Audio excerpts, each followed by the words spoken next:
Ladies and gentlemen, boys and girls, how are you guys today? Today we are going to talk about a very depressing subject, which is rising mortgage rates. Let's find out a little bit more about the SORA packages.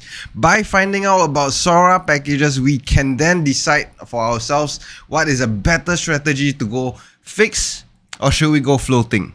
Alright, so today I want to talk about the SORA rates. At this point in time, SORA rates, especially you see the 1 month or 3 months one, they are compounded backwards. Okay, interest rates are projected to increase by 0.5 or 0.75 in the next FOMC meeting for the Federal Reserve.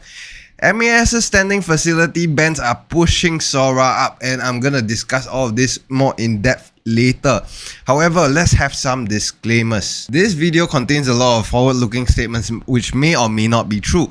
This is my research, look at it, but do your own due diligence, alright? So let's jump right in. First things first, SORA actually compounds backwards. After the 16, 17, this is when you can see interest rates started rising very rapidly to the 1.7, 1.8 levels thereabout. Okay, and this is very important because this is after the FOMC meeting. Because of that, you're gonna face a lot of upward pressure for the 1 month and 3 months based on the moving averages, and the future doesn't look beautiful as well. Okay, so we want to look a little bit about the Federal Reserve and what they're saying and how they actually affect SORA rates. Okay, so what I did was I actually extrapolated the data from 2006 all the way until now because the data was available then.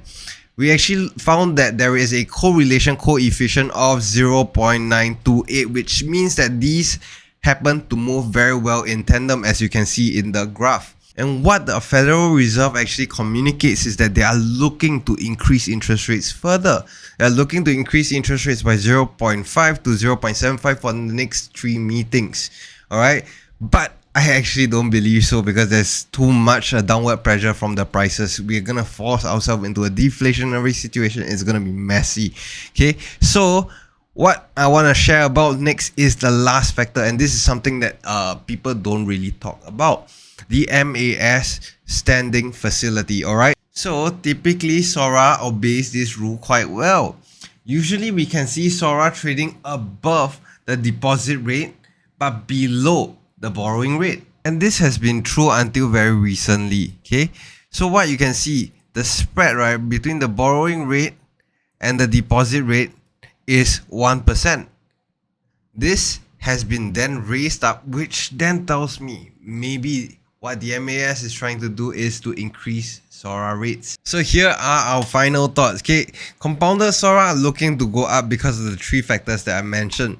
Okay, fixed rate packages may look expensive right now, but it may save us a lot of money, especially if a proper recession is coming. There is a third option, but you gotta call me about that. I'm gonna talk to you about something in between. That is if you are ready. Alright, anyways, thank you so much for your time. Stay safe, stay awesome, have a good one.